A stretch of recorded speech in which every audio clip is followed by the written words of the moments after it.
S, வீடு, schools, hotels, store room இங்கெல்லாம் partition wall கட்டணும்னாலும் இப்போ பில்டிங் ஓனர்ஸோட first choice Renocon Rapid Wall Panels. Aachi Masala. எந்த சமையலும் ருசி தேடும் ரகசியம் 20 ரூபாய். ஆஹா, நோ காம்ப்ரமைஸ். உங்க சைடுலயும் எங்க சைடுலயும். It's a GT promise. GT Holidays, South India's #1 travel brand. DMK AIADMK என்கின்ற இருமுனை அரசியலை விஜய் உடைச்சிருக்காரு. சாதி, மதம், இனம், பாலினம், ரீஜியன், அந்த வட்டாரம் எல்லா இடங்களையும் விசில் சத்தம் தான் காதை கிளக்குது. விஜயனுடைய இந்த இமாலய வெற்றிக்கு என்ன சார் காரணம்? சாதி மத இன வேறுபாடுகளை எல்லாம் தாண்டின்ட்டீங்கல்ல, அப்போ மற்றவங்க எல்லாம் சாதி மத வேறுபாடுகளை வச்சுக்கிட்டு பாலிடிக்ஸ் பண்ணாங்கன்னு அர்த்தம். அது இவர் பண்ணலைன்னு அர்த்தம். அதுதான் மக்கள் விரும்புகிறாங்கன்னு அர்த்தம். முதல் ஓட்டா நான் போட வரேன்னு சொல்லிவிட்டு 6:55க்கு போட்டு ஒருத்தர் போகிறாரு. அவர்கிட்ட போய் மாற்றம் வேணும்னு நினைக்கிறீங்களா, நாட் நீடட்னு சொன்னார் அப்படின்னு தயார் பண்ணிய பொய்களை உற்பத்தி பண்ணி அதை பரப்பினாங்க. அவர் விழிச்சுக்கிட்டாரு, என்னடா இது நம்மளை தலைங்கிறான் தமிழ்நாடுங்கும், இவங்க நம்ம தலையவே உருட்டிட்டானுங்களே அப்படின்னு மேனேஜர் உடனே மறுப்பு கொடுனாரு. மறுப்பு உடனே வந்துருச்சு, செத்தான் எதிரி. பாஜகன்னு ஒன்று பழனிசாமியுடன் வராமல் இருந்திருந்தால், அமித்ஷா இப்படி கழுத்தை நெரிச்சு உட்கார வச்சு கையெழுத்து போட செய்யலாமல் இருந்திருந்தால், என்டிஏக்கும் திமுகவுக்கும் தான் போட்டி என்று திமுகவினுடைய முதலமைச்சரான தலைவருடைய விளக்க உரையை அப்படியே பிரதமர் பேசியதை எவனும் கவனிக்காமல் இருக்கக்கூடிய ஒரு சூழலில் அதைத்தான் விஜய் கண்டுகொண்டார். பாஜகவுக்கும் திமுகவுக்கும் நேரடி உறவு என்று சொன்னார். இதை கண்டுபிடிச்சு சொல்லுறதுக்கு ஒரு பிரபலம் தேவைப்படுதில்ல. நீங்கள் என்ன முதல்ல சொல்லி பார்த்தீங்க? முதல்ல அவனுக்கெல்லாம் ஒன்றும் கிடையாது, அவனுக்கு வர்றதெல்லாம் ரசிகர் கூட்டம், அதெல்லாம் ஓட்டம் வராது, அவங்க ஓட்டு போட்டு வரணும். அப்புறம் ஆமாம் யூத்து மட்டும்தான் போகிறான், அப்புறம் அதில் உள்ள இளம் பெண்கள் மட்டும்தான் போகிறாங்க, அப்புறம் இல்லை பெரிய வயதான பெண்களும் போகிறாங்க, வயதானவர்களும் சிலர் விசில்னு சொல்கிறாங்க. நாங்கள் தெளிவாக கிராமங்களில் பார்த்தோம், ஊரடைக்க நாங்கள் முடிவு எடுத்துட்டோங்க, விசிலுக்கு தாங்க போடுவோம் பெரியவங்க சொன்னாங்க. எல்லா சாதி சனமும் நமக்குள்ள என்ன சாதி சனம்? தமிழ்நாட்டில் எல்லா தமிழனையும் சேர்த்து தானே சொத்து வரி நிறுத்துது, எல்லா தமிழனுக்கும் சேர்த்து தானே மின்கட்டண உயர்வு வந்துச்சு, எல்லா தமிழனுக்கும் சேர்த்து தானே கஞ்சா எங்கே பார்த்தாலும் வருது. அதனால தானே ஒவ்வொருத்தரும் அங்கங்கே பாலியல் பலாத்காரம் பண்ணுறான். எல்லாம் ஒட்டு மொத்தமாக நடப்பது எல்லாத்திற்கும் காரணம் யார்? தமிழன் கண்டுபிடிச்சிட்டான். குளத்தூரில் முதல்வரே தோத்து விட்டார். குளத்தூரில் எப்படி சார் அவர் தோத்தாரு? அங்கே தான் தோக்க முடியும், அவர் அங்கே தான் நிற்கிறாரு. வடச்சென்னையில் விஜய் நிற்கிறாரு, அவர் ரிப்பிள் எஃபெக்ட் குளத்தூர் வரைக்கும் போயிருக்கா இல்லை? ஆமாம், குளத்தூர் பக்கம் விஜய் வரும்பொழுது என்ன கூட்டம், மக்கள் உணர்வு ரீதியாக திமுக எதிர்ப்பு என்பது டிவிக்கே தான் நினைச்சான். அதிமுக அதனால தான் நடிபடுது, எஃபெக்டிவாக செய்யல. விஜய் சொன்ன மாதிரி அரசியல் களம் என்பது திமுகவுக்கும் தவேகாவுக்கும் இடையில தானா சார் அப்படின்னு நடந்து போச்சா? விஜய் வெற்றி தமிழ்நாட்டுக்கு உணர்த்தக்கூடிய செய்தி என்ன சார்? ஏமாற்றிக்கிட்டே ரொம்ப நாள் இருக்க முடியாது தமிழ்நாட்டு மக்கள். நீங்கள் நாகரீகமற்ற முறையில் ஆட்சி நடத்தி கொண்டிருந்த வன்முறைத்தனத்துக்கு எதிராக பதில் வன்முறை செய்யாமல் உங்களை தேர்தல் மூலம் தோற்கடிச்சிருக்காங்க. அதற்கு கிடைத்தார் ஒருத்தர் பிரபலம், அவரை கைப்பற்றினாங்க, பயன்படுத்தினாங்க. இது அறவழியா? தமிழ் இளைஞர்கள் எடுத்திருப்பது அறவழி. ஆதனையர்களுக்கு அன்பு வணக்கம். இன்று நம்மோடு மூத்த பத்திரிகையாளர், அரசியல் விமர்சகர் திருமிகு TSS மணி வந்துள்ளார். வணக்கம் மணி சார். வணக்கம். நல்லா இருக்கீங்களா? தமிழ்நாட்டினுடைய தேர்தல் முடிவுகளையே புரட்டி போட்டிருக்கிறார் தாவேக தலைவர் விஜய் அவர்கள். முதல் தேர்தலையே கிட்டத்தட்ட 108 இடங்களில் ஜெயிச்சிருக்காரு. சிங்கிள் லார்ஜஸ்ட் பார்ட்டியாக தமிழ்நாட்டில் விஜய் உருவாகி இருக்காரு. திமுக அதிமுக என்கின்ற இருமுனை அரசியலை விஜய் உடைச்சிருக்காரு. குறிப்பாக திமுக கோட்டையெல்லாம் சிதைச்சிருக்காரு. சாதி, மதம், இனம், பாலினம், ரீஜியன், அந்த வட்டாரம் எல்லாத்தையும் தாண்டி எல்லா இடங்களையும் விசில் சத்தம் தான் காதை பிளக்குது. விஜயனுடைய இந்த இமாலய வெற்றிக்கு என்ன சார் காரணம்? எப்படி மக்கள் சாரசாரையாக விஜய்க்கு ஓட்டு போட்டு விஜய் முதல்வர் ஆக்கியிருக்காங்க? இதுக்கு என்ன சார் காரணம்? நீங்கள் சொல்லிட்டீங்களே காரணம். சாதி மத இன வேறுபாடுகளையெல்லாம் தாண்டின்ட்டீங்கல்ல, அப்போ மற்றவங்கெல்லாம் சாதி மத வேறுபாடுகளை வச்சுக்கிட்டு பாலிடிக்ஸ் பண்ணாங்கன்னு அர்த்தம். அது இவர் பண்ணலைன்னு அர்த்தம். அதுதான் மக்கள் விரும்புகிறாங்கன்னு அர்த்தம். முடிஞ்சு போச்சா? அவ்வளோதான். விஜய் வெற்றி தமிழ்நாட்டுக்கு உணர்த்தக்கூடிய செய்தி என்ன சார்? ஏமாற்றிக்கிட்டே ரொம்ப நாள் இருக்க முடியாது தமிழ்நாட்டு மக்கள்னு இதுதான் ஒரே செய்தி தான். ஏமாற்றிக்கிட்டே வெறும் இந்த வாய் பேச்சு என்ன இதன் மூலம் ஒப்பேற்றிக்கிட்டு இருக்க முடியாது. பேசுவதனாலையும் எழுதுவதனாலையும் ஏமாற்ற முடியாது. என்ன செய்யறீங்கன்னு மக்கள் பார்த்துக்கிட்டே இருக்கேன். ஓகே. அதனால் என்ன செய்யறீங்கிறத வச்சு தான் உங்களுக்கு ஆதரவு கொடுப்பதா இல்லையான்னு மக்கள் முடிவு பண்ணுவான் என்ற அர்த்தம். அவ்வளோதான்.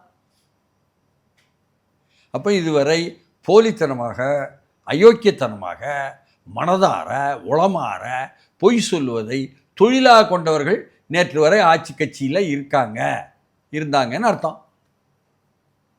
ஒன்றும் வேண்டாம் சார், கடைசி நேரம் 23ஆம் தேதி காலையில் வாக்குப்பதிவு தொடங்கியாச்சு, 11 மணியெல்லாம் ஆகுது, திடீர்னு சொல்லிப்போட்டு காலையில் 7 மணிக்கே முதல் ஓட்டாக நான் போட வரேன்னு சொல்லிவிட்டு 6:55க்கு போட்டு ஒருத்தர் போகிறாரு.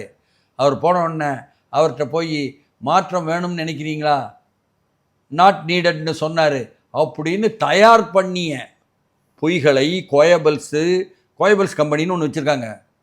அந்த கோயபல்ஸ் கம்பெனியில் தயார் பண்ணி உற்பத்தி பண்ணி பொய்களை உற்பத்தி பண்ணி பரப்புவது, அதை பரப்பினாங்க. அவர் விழிச்சுக்கிட்டாரு, என்னடா இது நம்மளை தலைங்கிறான் தமிழ்நாடுங்கும், இவங்க நம்ம பேரையே தலையவே உருட்டிட்டானுங்களே அப்படின்னு மேனேஜர் உடனே மறுப்பு கொடுனாரு. மறுப்பு உடனே வந்துருச்சு, செத்தான் எதிரி. இப்படி கடைசி கட்டம் வரை பொய் சொல்வதற்காகவே பிறந்தவர்களா நீங்கள் இருந்தால், சூதுவாதே உங்களுடைய கொள்கை கோட்பாடாக இருந்தால், நீங்கள் வெளியே என்ன பெரியாரை சொன்னாலும், என்ன அண்ணாவை சொன்னாலும், என்ன அம்பேத்கரை சொன்னாலும், சூதுவாது, திட்டமிடல், சாதி மத வேறுபாடு பார்த்தல், இது மட்டும்தான் உங்களுக்கு வேலை. பெண்களுக்கு பாதுகாப்பு கொடுக்காமல் இருப்பது, இதுதான் உங்களுடைய செயல்பாடுன்னு 5 ஆண்டு நிரூபித்தா, சாதி மத வேறுபாடு பார்க்காத, பெண்கள் பாலின வேறுபாடு பார்க்காத ஒருத்தர் அடையாளம் கண்டு அவர் தானே போடுவாங்க. இப்படி தான் ஓகே, உன்னை அடையாளம் கண்டு கொண்டு விட்டார்கள். ஆனாலும் கூட 71 தொகுதிகளில் கூட்டணி கட்சிகளாக வந்துவிட்டு 58 தொகுதிகளில் திமுக தனித்து வந்திருக்குன்னு சொன்னால் ஐயோ கூடாதது அதுதான். அப்போ பணத்துக்கு வேலை இருக்குது, பணம் கொடுத்தா வேலை நடக்கு. உங்கள் ஆட்சியில் நடத்திய அலுவலகங்களில் எப்படி பணம் கொடுத்தா வேலை நடக்குமோ அந்த மாதிரி மக்கள்கிட்டையும் பணம் கொடுத்தா வேலை நடக்கும்னு நீங்கள் பணத்தை கொடுத்தீங்க. கண்ணா பின்னான்னு அரசாங்கம் மூலம் கொடுத்தீங்க, தனியாக கட்சி மூலம் கொடுத்தீங்க. எல்லாருக்கும் ஒரு வேலை இருக்குங்க மாமா, கவலைப்படாதீங்க மாமா, அப்படியா மாப்பிள்ள அப்படின்னு கொடுத்துட்டீங்க. சரிதானா? கொடுத்தது வேலை செய்யலை, பெரும்பான்மையாக கொஞ்சம் வேலை செஞ்சிச்சு, இவ்வளோ சீட்டு 58 கிடச்சிச்சு. இதுதானே, இதுதான் நடப்பு, இதுதான் விளைவு. இல்லைன்னு சொல்லட்ட உடனே அவரும் பழனிசாமி இவங்க பணம் கொடுத்தாங்க நானும் கொடுத்ததுனால அவருக்கு கிடைச்சத. ஓகே. ஆனால் அவரை கூடையே இருந்து கொல்லணும்னு ஒருத்தன் வந்தான் பார்த்தீங்களா, டெல்லியிலேருந்து அவன் உடன் இருந்தே கொல்லும் வியாதின்னு அவனை பற்றி நான் சொல்லியிருக்கேன் ஏற்கனவே. உடன் இருந்து கொண்டுட்டானுங்க. பாஜகன்னு ஒன்று இல்லாமல் இருந்திருந்தால், பழனிசாமியுடன் வராமல் இருந்திருந்தால், அமித்ஷா இப்படி கழுத்தை நெரிச்சு உட்கார வச்சு கையெழுத்து போட செய்யலாமல் இருந்திருந்தால், என்டிஏக்கும் திமுகவுக்கும் தான் போட்டி என்று திமுகவினுடைய முதலமைச்சரான தலைவருடைய விளக்க உரையை அப்படியே பிரதமர் பேசியதை எவனும் கவனிக்காமல் இருக்கக்கூடிய ஒரு சூழலில், ஓகே, 2 பேருக்கும் ஒரே அஜெண்டா, ஒரே இடத்துல இருந்தால் வந்ததுன்னு அர்த்தம், ஆர்எஸ்எஸ்ன்னு அர்த்தம், வேறு ஒன்றுமே இல்லை. சார் நீங்கள் உங்கள் என்ன வச்சுருக்கீங்க, இந்து சமய அறநிலையத்துறை, அதன் மூலம் முத்தமிழ் முருகன் மாநாடு நடத்துங்க, அதில் 5, 8, 12 நாங்கள் எழுதி கொடுக்குறத போட்டுருங்க, ஆர்எஸ்எஸ் சொல்லும். உடனே இந்து முன்னணி நீங்கள் அறுவடை வீடு மாநாடு நடத்துங்க. 2க்கும் ஒரே அஜெண்டா தானே சார், ஒரே இடத்துல இருந்தானே வந்தது. நாங்கள் நார்த்தில் ராமரை வச்சுருக்கோம், இங்கே முருகனை வச்சு பாலிடிக்ஸ் பண்ண போகிறோம், அங்கே ஐயப்பனை வச்சு மிஸ்டர் பினராயி விஜயன் வாங்க, நீங்கள் ஐயப்பனுக்கு ஒரு விழா நடத்துங்க. இன்குலாம் ஜிந்தாபாத் சொல்லிட்டு இருந்தவர், ஐயப்பா சாமியே அப்படின்னு மேடையில் சொன்னார் பினராயி விஜயன். அங்கே உடனே பாஜக வச்சு இன்னொரு ஐயப்ப மாநாடு நடத்துங்க. 2 பேருக்கும் ஒரே அஜெண்டாவை தயார் பண்ணி நாகபுரி கொடுத்தாங்களே, அதனுடைய தொடர்ச்சி தானே எக்ஸிட் போலில் வந்தவங்கெல்லாம் அந்த வகைராவா வந்து உங்களை போய் திமுக தான் ஜெயிக்க போகுதுன்னு சொன்னாங்க இல்லையா? தாங்கள் கொடுத்தது வெற்றியடையும் தானே அவன் சொல்லுவேன் சொன்னாங்க. இதுதான் நடந்தது. அதைத்தான் விஜய் கண்டுகொண்டார். பாஜகவுக்கும் திமுகவுக்கும் நேரடி உறவு என்று சொன்னார். இதை கண்டுபிடிச்சு சொல்லுறதுக்கு ஒரு பிரபலம் தேவைப்படுதில்ல. அதற்கு ஒத்துழைப்பது போல மம்தா சொன்னார். மோடிக்கும் நேரடியாக பாஜகவுக்கும் ஸ்டாலினுக்கும் தொடர்பு இருக்கு. ஸ்டாலின் தொடர்பு இருக்குது. எங்கள் ஊரில் உள்ள 500 தமிழ் அதிகாரிகளை கொண்டு போய் தேர்தல் ஆணையம் சொல்லி தமிழ்நாடு எங்கும் போட்டு ஸ்டாலினை ஜெயிக்க வைக்க ஏற்பாடு நடந்துக்கிட்டு இருக்குன்னு சொல்லிட்டாங்க இல்லையா? இதை விஜய் எடுத்து மேற்கோள் காட்டினாரா இல்லையா? இதெல்லாம் தான் தமிழ்நாட்டில் நடந்தது. அதனுடைய இன்னமும் அடுத்த எக்ஸ்டென்ஷன் போகணும்னு சொன்னால் ஓகே, சத்தமே இல்லாமல் இப்படி சில புரட்சி நடந்திருக்கு. அதுதான், அதாவது ஒரு விரல் புரட்சி என்பது இப்படித்தான். ஓகே, சத்தம் இல்லாமல் தான் ஓகே. நடந்திருக்கு. எப்படி சார் நடந்திருக்கு? அது நீங்க தான் எனக்கு சொல்லணும். யாரை கேட்டாலும் வந்து விசில்னு சொன்னாங்களா இல்லையா? சொன்னாங்க சார். அதாவது வாக்குப்பதிவுக்கு முன்னாலேயே யாரை கேட்டாலும் நாங்கள் விசிலுக்குன்னு சொன்னாங்களா இல்லையா? நீங்கள் என்ன முதல்ல சொல்லி பார்த்தீங்க? முதல்ல அவனுக்கெல்லாம் ஒன்றும் கிடையாது, அவனுக்கு வர்றதெல்லாம் ரசிகர் கூட்டம், அதெல்லாம் வந்து ஓட்டம் வராது, அவங்க ஓட்டு போட்டு வரணும் முதல் ரவுண்டு சொல்லி பார்த்தீங்க. அப்புறம் ஆமாம் யூத்து மட்டும்தான் போகிறான், இந்த ஜென்னிசட் மட்டும்தான் போகிறான், அப்புறம் அதில் உள்ள இளம் பெண்கள் மட்டும்தான் போகிறாங்க, அது சரி சிறுபான்மையிலையும் கிறிஸ்துவ முஸ்லீமில் உள்ள இளைஞர்கள் மட்டும்தான் போகிறான் இப்படி சொன்னீங்க. அப்புறம் இல்லை பெரிய வயதான பெண்களும் போகிறாங்க, வயதானவர்களும் சிலர் வந்து விசில்னு சொல்கிறாங்க. நாங்கள் தெளிவாக கிராமங்களில் பார்த்தோம். ஊரடைக்க நாங்கள் முடிவு எடுத்துட்டோம்ங்க, விசிலுக்கு தாங்க போடுவோம். எங்கள் ஊர் இளைஞர்கள் சொன்னதை நாங்கள் கேட்போம்ங்க, பெரியவங்க சொன்னாங்க. ஒரு ஊராக கேட்டோம், புரியுதுங்களா? எல்லா சாதியிலையும் கேட்டோம். எல்லா சாதி சனமும் நமக்குள்ள என்ன சாதி சனம்? தமிழ்நாட்டில் எல்லா தமிழனையும் சேர்த்து தானே சொத்து வரி வந்து நிறுத்துது, எல்லா தமிழனுக்கும் சேர்த்து தானே மின் கட்டணம் உயர்வு வந்துச்சு, எல்லா தமிழனுக்கும் சேர்த்து தானே கஞ்சா எங்கே பார்த்தாலும் வருது, எல்லா தமிழ் பிள்ளைகளையும் கெடுக்கத்தானே பள்ளிக்கூடங்கள்லாம் மெத்தப்பட்டு வருது. அதனால தானே அவன் எந்திரிச்சேன்னு வெட்டிட்டு இப்படி நடக்கிறேன். அதனால தானே ஒவ்வொருத்தரும் அங்கங்கே வந்து பாலியல் பலாத்காரம் பண்ணுறான். அதனால தானே அங்கங்கே காசை வாங்கிட்டு காவல்துறை விட்டுருது. எல்லாம் ஒட்டு மொத்தமாக நடப்பது எல்லாத்திற்கும் காரணம் யார்? தமிழன் கண்டுபிடிச்சிட்டான். அதனுடைய விளைவு திருப்பி தூக்கி போட்டாங்க. தலைமையே தூக்கி போடு, குளத்தூர்லையே தூக்கி போட்டான். இதுதான் விஷயம். அதனால் தமிழ்நாடு விழித்து கொண்டார்கள். ஓகே, நீங்கள் காசு கொடுத்து அரசியல் செய்து கொண்டிருந்தீர்கள், சாதி மதம் பார்த்து அரசியல் செய்து கொண்டிருந்தீர்கள், பாலினம் பார்த்து ஏமாற்றி கொண்டிருந்தீர்கள், அண்ணா பல்கலைக்கழகத்தினுடைய சார் யார் என்று மறைத்து பார்த்தீர்கள். என்ன சாரை சொல்லி விடுவானோ, என்ன சர் என்று அவனுக்கு வந்து உயிருக்கு ஆபத்து விளைவிக்க பார்த்தீர்கள். எல்லாம் வெளியே வந்துருச்சுல்ல. ஜனத்துக்கிட்ட கொண்டு போவதற்கு யாரும் மெயின்ஸ்ட்ரீம் மீடியா என்று சொல்லக்கூடிய முக்கிய நீரோட்ட ஊடகங்களை பூரா கையிலடு. அவர்களுக்கெல்லாம் அரசாங்க விளம்பரம் கோடிக்கணக்கில் கொடு. இந்நாளை வேலைக்கு வைத்தாலே வெளியே தள்ளு. எழுத்தாண் நிறுவனத்திலிருந்து கட்டளை சொன்னீங்களா இல்லையா? அங்கே இருக்கக்கூடிய செய்தி ஆசிரியரா தலைமையா அவர்களுக்கு கொண்டு போய் அலாட்மெண்ட் இவ்வளோ கொடு சொன்னீர்களா இல்லையா? திமுக எதிர்ப்பு வந்துவிடக்கூடாது என்று எல்லோர் வாயும் முடிந்தீர்களா இல்லையா? ஒரு பக்கத்தில் யூடியூப் சேனல்ஸாக வருதா, வாங்கு, ஒரு 100 யூடியூப் சேனலை விலைக்கு வாங்கு செய்தீர்களா இல்லையா? இத்தனையும் தாண்டி சமூக ஊடகம் என்பதன் மூலமாக போனது போய்கிட்டு தானே இருந்துச்சு. அந்த சமூக ஊடகத்திற்குள்ளேயும் குழப்பு செய்தீங்களா இல்லையா? அதுதானே அஜித் பேரில் குழப்பிய குழப்பமும். 1 மணி நேரத்தில் சரி செய்தது அஜித் முழிச்சுக்கிட்டு தானே சரி பண்ணார். அவர் முழிக்காமட்டு இருந்தா அதனால் பாதிப்பு வரும்ல. கூட ஒரு 10 சீட்டு திமுக கூடியிருக்கான், விஜய் குறைஞ்சிருக்கலாம், நடக்கலாம்ல. நம்ம நண்பர் பாஜக நண்பர் டெல்லியின் நண்பர் வந்து பழனிசாமியை கவனிச்சுக்குவார், ஒரு வழி பண்ணிக்குவார் என்ற நம்பிக்கையில் தானே இருந்தார்கள் திமுக தலைமை. அவங்க கவனிச்சிட்டாங்க, பண்ணிட்டாங்க. விஜய் பண்ண முடியலையே. அவர் காங்கிரஸுடன் அதிக பற்றுள்ளவர், அதனால் நம்முடன் கண்டிப்பாக வரமாட்டார் என்று பாஜக தலைமை முடிவு பண்ணிச்சா இல்லையா? அதுதானே உண்மை. அது நிறுவனம் ஆகிப்போச்சு. ஆனால் அப்படியா? அந்த காங்கிரஸ் அங்கே போக பார்க்குதா? கேசி வேணுகோபால் உதவி பண்ணுறாரா? ராகுல் காந்தி அப்படியே சிந்திக்கிறாரா? சரி, வேறு யார்? அவங்க இப்போதைக்கு வந்து தலித் தலைவர்னு சொல்லிவிட்டு மல்லிகார்ஜுன யாருக்கே கொண்டாந்தாங்க, மேலே வச்சுருக்காங்க. சோனியா காந்திக்கு திமுக மேலே பாசம் உண்டு கலைஞர்லேருந்து. சரி, அதை வச்சு பயன்படுத்து. யார் போய் பயன்படுத்துகிறீங்க?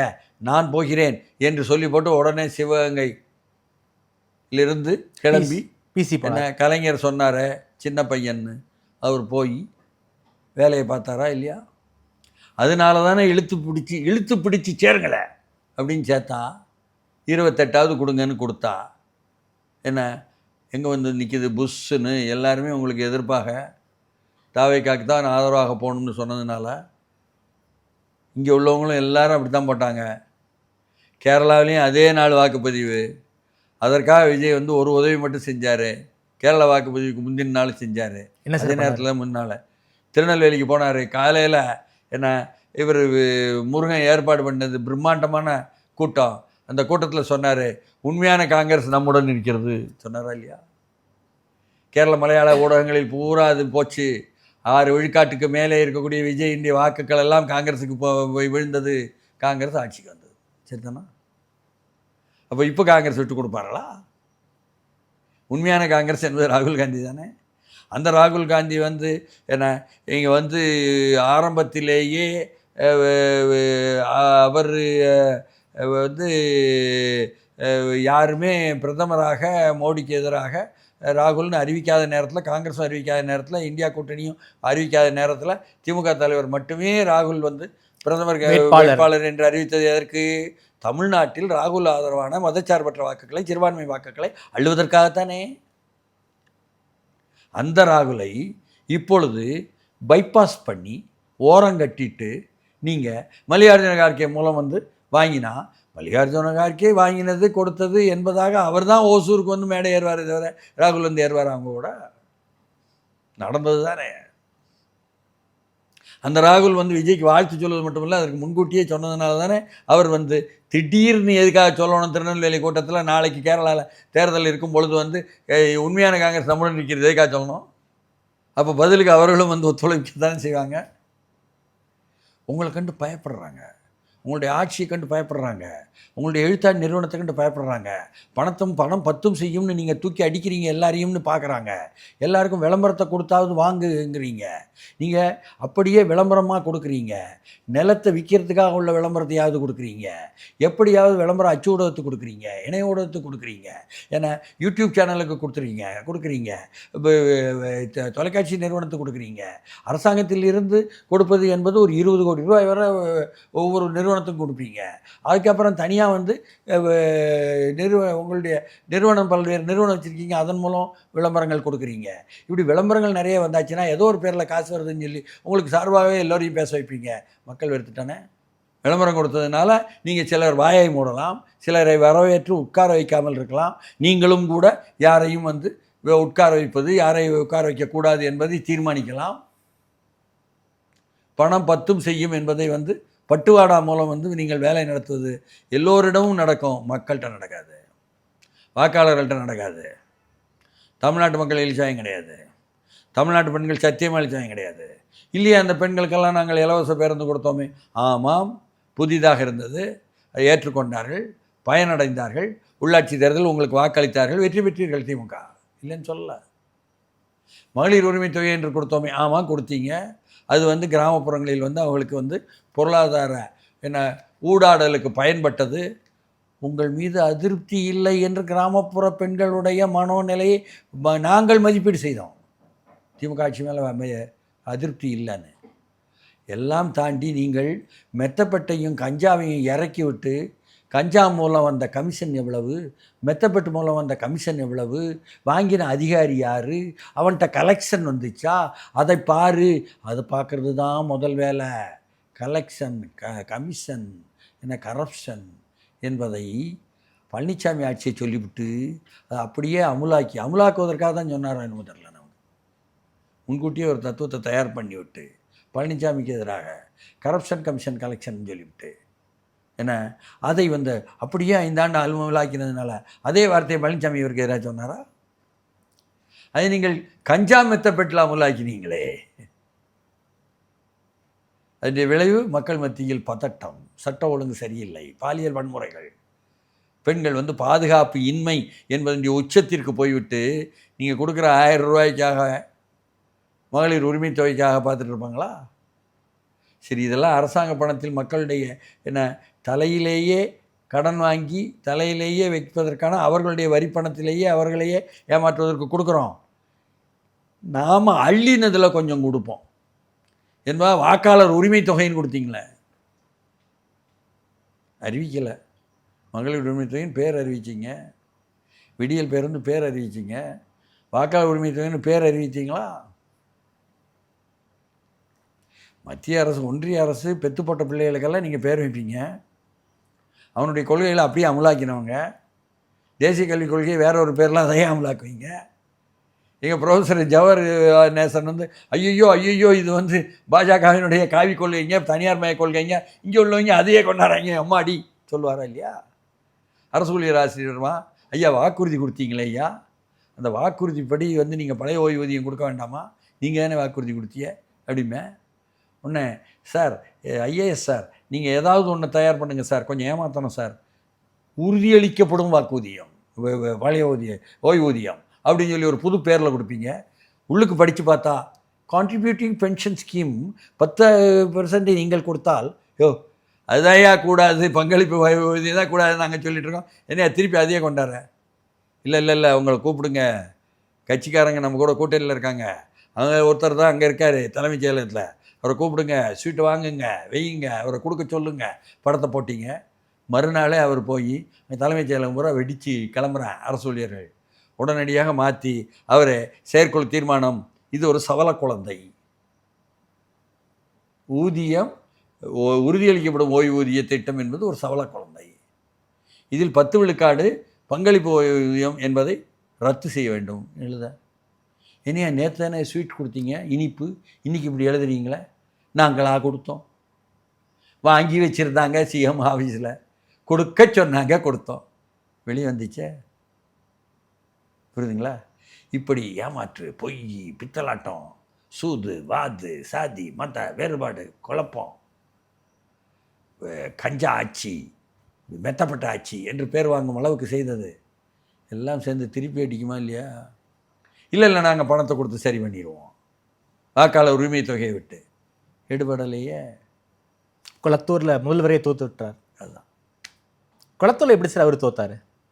அங்கே தான் தோக்க முடியும், அவர் அங்கே தான் நிற்கிறாரு. அவர் சேப்பாக்கத்தில் தோக்க முடியாது, அவர் பையன் தான் சேப்பாக்கத்தில் தோக்கலாம், ஜெயிக்கலாம். அவர் குளத்தூர் தோக்கிறாரு. இல்லை சார், ஆனாலும் வட சென்னையிலே விஜய் நிற்கிறாரு, அவர் ரிப்பிள் எஃபெக்ட் குளத்தூர் வரைக்கும் போயிருக்கா இல்லை? ஆமாம், குளத்தூர் பக்கம் விஜய் வரும்பொழுது என்ன கூட்டம், மக்கள் வந்து உணர்வு ரீதியாக திமுக எதிர்ப்பு என்பது டிவிக்கே தான் நினைச்சான். அதிமுக அதனால தான் நடிபடுது, எஃபெக்டிவாக செய்யல. விஜய் சொன்ன மாதிரி அரசியல் களம் என்பது திமுகவுக்கும் தாவேகாவுக்கும் இடையில தானா சார் அப்படின்னு நடந்து போச்சா? அதிமுக சார், அதிமுக வந்து பாஜகவுடன் சேராமல் இருந்திருந்தால் அப்பொழுதே முரண்பட்டு கொண்டு நெளிஞ்சிக்கிட்டு உள்ள உட்கார்ந்திருந்த விசிகா, நெளிஞ்சிக்கிட்டு உள்ள உட்கார்ந்திருந்த சிபிஐ எல்லோரும் அதிமுகவோட வந்திருப்பாங்களா இல்லையா? 47 இடம் ஜெயிச்சிருக்காங்க சார். முஸ்லீம் கட்சிகள் வந்திருக்குமா இல்லையா? அப்போ டொக்குன்னு அதிமுகவுடன் எல்லோரும் வந்திருப்பாங்க, பாஜக வந்து வராமல் இருந்திருந்தால் நடக்கும் சார். அதாவது இருமுனை போட்டியை வந்து விஜய் உடைச்சிருக்காருன்னு எடுத்துக்கலாமா சார்? இது வந்து அதிமுகவுக்கு பலவீனம் இல்லையா? அதான் பலவீனங்க தான் ரிசல்ட் வந்துருச்சேன். இனிமே வருங்கால அரசியல் வந்து திமுகவுக்கும் தாவேகாவுக்கும் தான் இருக்குங்கிறீங்களா சார்? இல்லை அதிமுகவுடைய நிலைமை என்ன இருக்கும்?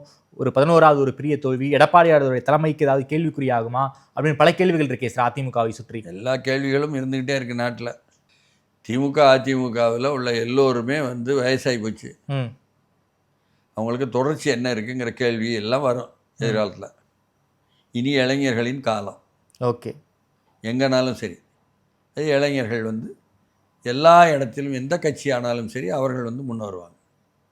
ஆனால் பாஜக தமிழ்நாட்டில் இல்லை, பாஜகவுக்கு தமிழ்நாட்டில் இடம் இல்லை. ஒரு சரி ஜெயிச்சிருக்காங்களே சார்? அதான் தெரியாமல் ஜெயிச்சிட்டாங்க, யாருக்கும் தெரியாத, மலைக்கு மேலே போகலைனால தெரியலை, சமவெளிகளில் அவங்க ஜெயிக்கலை, நாட்டு மக்களுக்கே தெரியாது, அப்படி ஒரு கட்சின்னும் தெரியாது. அதாவது தமிழ்நாடு முழுக்க இளைஞர்களுடைய புரட்சி சத்தமே இல்லாமல் நடந்திருக்கு. இல்லைங்க, இது தமிழ்நாட்டுக்கான சப்ஜெக்டே அல்லங்க. ஓகே, உலகம் முழுக்க இளைஞர்கள் வந்து உங்களுடைய முதியவர்களுடைய அட்ராசிட்டி, அராஜகம், தாக்கு பிடிக்க முடியல, பொய், பித்தலாட்டம், வாயால் சொல்வதெல்லாம் பொய், பேசுவதெல்லாம் பொய், எழுதுவதெல்லாம் பொய், செயல்படுவது வேறொன்று, செயலுக்கும் சொல்லுக்கும் சம்பந்தம் இல்லை என்பது திராவிட முன்னேற்ற கழகம் தொடக்கத்திலிருந்து முறையாக செய்தது. அப்போ அதை வந்து கண்டுபிடிச்சிட்டாங்க இளைய தலைமுறை, கண்டுபிடிச்சது இங்கே. ஆனால் உலகம் முழுக்கவே முதியவர்கள் இப்படிலாம் பண்ணிக்கிட்டு இருக்கிறாங்க. ட்ரம்ப்பில் ஆரம்பித்து ட்ரம்ப்பு கம்பெல்லாம் எனக்கு தெரியாது. எனக்கு பக்கத்தில் இலங்கை தெரியும், மஹிந்த ராஜபக்சேன்னு தெரியும். சிங்களனுக்காக தான் நான் நிற்கேன்னு சொல்லி போட்டு தமிழனை வந்து ஒடுக்கிக்கிட்டு கேசினோ மூலமாக வந்து பௌத்தம் சொன்னதற்கே எதிராக அவன் வந்து சூதாட்டத்தின் மூலமாக கொள்ளையடித்தவன் என்று புரிஞ்சுக்கிட்டோன்னே சிங்கள இளைஞர்கள் போய் ராஜபக்சே அரண்மனையை அடித்து நொறுக்கி பிச்சு உதறான். இளைஞர்கள் தானே சிங்கள இளைஞர்கள், எந்த இடமா இருந்தா என்ன? டேய் எங்களே ஏமாத்திட்டடா சீட்டிங் பார்ட்டி தமிழ்னு சொல்லி சொல்லி. அங்கே கம்யூனிஸ்ட் கட்சி, நாங்கள் கம்யூனிஸ்ட் கட்சி, எங்களுக்கு பேர் எம்எல் யூஎம்எல் மாவோயிஸ்ட் இப்படிலாம் சொல்லிவிட்டு ஆட்சிக்கு வந்துட்டு ஆயுத புரட்சியின் மூலமாக நேபாளத்திலே என்ன சமஸ்கிருத பல்கலைக்கழகத்தை அடித்து நொறுக்கி தீ வைத்து கொளுத்தி இந்த நாட்டு மக்கள் நேபாளி மொழியில் தான் படிக்க வேண்டும் என்ன சமைச்சுக்கிறதோம், சாமி பேசுகிற மொழின்னு சொல்லிவிட்டு எங்கள் மேலே திணிக்க என்று பார்ப்பனியத்துக்கு எதிரான போராட்டத்தை, ஆயுத போராட்டத்தை நடத்திய ஒன்றிய தொடர்ச்சியை தேர்தலுக்கு வரேன்னு சொல்லிவிட்டு இங்கே பண்ணியதெல்லாம் ஊழல், கம்யூனிஸ்ட் கட்சி பேரில் பண்ணாலும் அது ஊழல் தான்ட்டு இளைஞரெல்லாம் திரண்டு போய் அடிச்சு கொன்னானா. நேபாளில் மெக்சிகோவில் இறங்கி அடித்தானா அந்த ஆட்சியாளர்களை. இப்படி இளைஞர்கள் எழுச்சி பெற்று ஆக்ரோஷமாக போர்க்குணத்தோடு வன்முறையும் கூட கையில் எடுத்து அடிப்பது உலகம் பூரா நடக்கக்கூடிய காலம் இது. ஆனால் தமிழர்கள் மட்டும் அறம் சார்ந்தவர்கள். தமிழர்கள் மட்டும் 2009 நீ ஆயுத போராட்டத்தை ஈழத்திலே நடத்தி கொண்டிருக்கும் பொழுது, அதை சுற்றி வளைத்து நீங்கள் வந்து ஒடுக்குவதற்காக, கொலைகள் செய்வதற்காக திட்டமிடும் பொழுது அதை எதிர்த்து லண்டனில் இருக்கின்ற பிரிட்டிஷ் பார்லிமெண்ட்டை எதிர்த்து 1,00,000 தமிழர்கள் ஒரு வாரம் உண்ணாவிரதம் போல சுற்றி வளைத்து சாப்பிடாமல் உட்கார்ந்தார்களே அறவழியில், வன்முறையில். இது தமிழன். அதனுடைய எதிரொலி என்ன? 2017 ஜனவரியிலே ஏன்னா அலங்காநல்லூரிலும் வந்து பாலமேட்டிலும் தொடங்கிய அந்த ஜல்லிக்கட்டை, தமிழனுடைய வீர விளையாட்டை கூடாது என்று நீ உச்சநீதிமன்றம், உச்சக்குடிமன்றம் மூலமாக செய்யும் பொழுதெல்லாம் வந்து அதை எதிர்த்து மெரினா உட்பட தமிழ்நாடு எங்கும் கூடும் பொழுது மெரினாவில் 8,00,000 தமிழர்கள் கூடினார்களே. சாதி இல்லை, மதம் இல்லை, என்ன பாலின வேறுபாடு இல்லை என்பதாக கூடி என்ன அப்படியே தமிழ்நாட்டினுடைய கோரிக்கைகளை எல்லாம் சேர்த்து கலை இலக்கியத்தோடு பாடி ஆடி ஒரு வாரம் இருந்தார்களே. அறவழியில் தமிழன், அறவழியில், வன்முறையில் அல்ல. அந்த இளைஞர்களுடைய தொடர்ச்சி தான் இன்றைக்கு தேர்தல் வழி மூலம் நீங்கள் வந்து நாகரீகமற்ற முறையில் கஞ்சா ஆட்சி நடத்தி கொண்டிருந்த வன்முறைத்தனத்துக்கு எதிராக பதில் வன்முறை செய்யாமல் உங்களை தேர்தல் மூலம் தோற்கடிச்சிருக்காங்க ஐயா. இது அறவழியா? தமிழன் எடுத்திருக்கிறது அறவழி, தமிழ் இளைஞர்கள் எடுத்திருப்பது அறவழி. அதற்கு கிடைத்திருப்பது தேர்தல். அதற்கு கிடைத்தார் ஒருத்தர் பிரபலம், அவரை கைப்பற்றினாங்க, பயன்படுத்தினாங்க, மக்கள் பூரா ஏற்றுக்கொண்டாங்க. இங்கே மெரினாவில் நடந்த அந்த ஜல்லிக்கட்டு போராட்டத்திலும் இளைஞர்கள் தலைமை எடுத்தாங்க. பிறகு மாணவர்கள் வந்தாங்க, பிறகு பெண்கள் முழுக்க வந்தாங்க, பெற்றோர்களும் வந்தாங்க, உட்கார்ந்தாங்க. அதுதான் இப்பொழுது தேர்தல் பாதையில் நடந்திருக்கு. ரொம்ப நன்றி சார். குறிப்பாக விஜய் ஜெயிச்சதற்கு பின்னாடி இருக்கக்கூடிய விஷயங்கள், தமிழுடைய இந்த ஒட்டுமொத்த உளவெளியும் கம்பேர் பண்ணி ரொம்ப விரிவாக பேசியிருக்கீங்க. யாரும் பார்க்காத கோணத்தை நீங்கள் கொடுத்துருக்கீங்க. நேரில் பேசியமைக்கு நன்றி மணி சார்.